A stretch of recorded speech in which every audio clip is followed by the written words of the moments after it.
Қайырлы таң, құрметті көрермен, бүгін 27 ақпан ТВК телеарнасы таңғы жаңалықтар легін ұсынады. Ал онымен өздеріңізді арна тілшілермен мен Гүлжан Байназарова таныстыратын боламын. Бүгін оңтүстік өңіріне еңбек және халықты әлеуметтік қорғау министрі Тамара Дүйсенова іссапармен келді. Министр бұл жолы елбасы Нұрсұлтан Әбішұлы Назарбаевтың Қазақстан халқына жолдаған жолдауын насихаттау мақсатында ат басын бұрған көрінеді. Бұл жайында толығырақ ақпаратты күндізгі және қорытынды жаңалықтарда өздеріңізге жеткізетін боламыз. Емдеуге жатқызу бюросы атты электронды порталының елімізде қолданысқа енгеніне 3 жылдан асты. Бүгінде қолдану аясы кеңейді деп ақ халаттылар ағынан жарылады. Шын мәнінде де осы емдеу порталының тиімділігі бар ма? Оны қара халықпен тілдесіп қайтқан тілшіміз Нұрзина Төреханова баяндайды.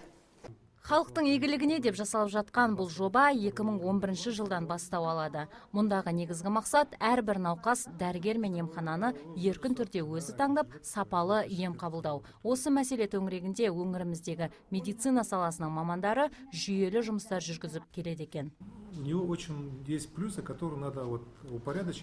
Емдеуге жатқызу бюросы электронды порталдың ұтымды тұстары өте көп. Біріншіден, ауруханаға жатқызу барысында мөлдірлік, ашықтық, әділдік болады. Яғни, бұрын пациент ауруханаға жатар болса, алдымен жолдама алып, бас дәрігермен келісіп жататын. Бұл жерде адами фактор бар. Ал қазір баршамыз портал арқылы қай ауруханада қанша орын бар екенін біле аламыз. Вероятно, всегда присутствие каких-то человеческих факторов. Науқас пен емхана арасындағы өзара байланыстағы кедергілерді оңтайлы шешу жолындағы бұл жобаның әлі де піспеген жақтары бар екенін аңғардық. Осы тілге тиек болған мәселе бойынша елдің пікірін білгіміз келген еді. Электронды портал туралы мүлде білмейтіндерді де кездестірдік. Білгендердің өзі оны қалай жүзеге асыруды түсінбейтіндіктерін айтты. Қазіргі технологиямен сверхъестественно дамып кетті деп айта алмаймын. Сол баяғы, бұрынғы медицина сол бір қалыпты. Я нигде не полезла. Кого ждете? Портал туралы мен қазір ештеңе айта алмаймын. Елдің сөзіне құлақ түрсеңіз, олардың пікірі Жұмағали Қазыбайұлының сөздеріне келіңкіремейді. Ал көпшіліктің көңілі толмайтын тұстарын осы саланың қазанында қайнап жүрген маман былай деп түсіндіреді. Электрондық портал дұрыс емес деп ойлаймын. Науқас оны міндетті түрде амбулаторлы емес, стационарлы ем қабылдау керек деп біз шешім шығарамыз. Порталға енгіземіз, а науқас оны күтеді. Сол үшін де халық бір жағынан наразы. Кенде науқастың денсаулығы кете береді ары қарай. Төмендеп, орын жоқ дейді, біз ояқа звондап, мына кісіні жедел түрде жатқызуымыз керек десек, уже қазір данное время орын жоқ. Екіге жарылған пікірге қарасаңыз, әлі де аталған сала ауқымды тірліктер атқаруды қажет ететін секілді. Яғни, заманауи үлгідегі жүйе жөнінде халыққа түсіндіру жұмыстарын кеңінен жүргізіп, портал жұмысын әлі де оңтайландырар болса, басқарма басшысы айтып өткендей, науқастарымыз сапалы ем қабылдап, отандық медицинаға деген сенімі арта түспек.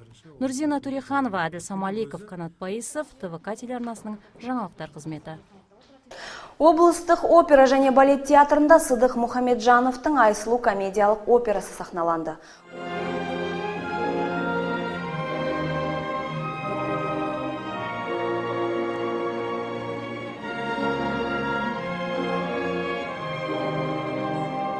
Осымен 3-ші жыл қатарынан көрермендеріне жол тартқан Айсұлу операсы алғаш рет 45 жыл бұрын Абай атындағы опера және балет театрында шымылдығын түрген болатын. Содан бері өз деңгейін жоғалтпай, жыл санап көрермендерінің қатарын арттыру үстінде. Қойылым негізінен 60-70 жылдардағы жастардың тұрмыс тіршілігін бейнелеп, ұлтымыз тұрмысына тән Беу қыздар ай комедиясы желісінде сахналанған. 27 ақпан күні Қазақстанның басым бөлігінде антициклонның ықпалы сақталады. Жауын-шашынсыз ауа райы күтіледі.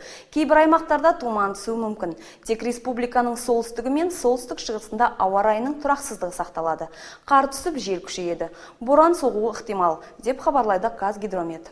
Ақмола, Қостанай, Солтүстік Қазақстан, Қарағанды, Павлодар, Шығыс Қазақстан облыстарының бірқатар жерлерінде боран соғып, екпіні 15-20 метр секундына болатын жел соғады. Қостанай, Солтүстік Қазақстан облыстарында көк тайғақ болады. Алматы, Оңтүстік Қазақстан облыстарының бірқатар аймақтарында тұман түседі. Ал облыс орталығы Шымкентте күн ашық, сынап бағанасы күндіз +3, +4 көрсетсе, түнде -4, -5 шамасында болады. Арнамызға келіп түскен таңғы жаңалықтар легі осылай. Зер салып зейін қойғандарың үшін үлкен рахмет. Жағымды жаңалықтармен жүздескенше.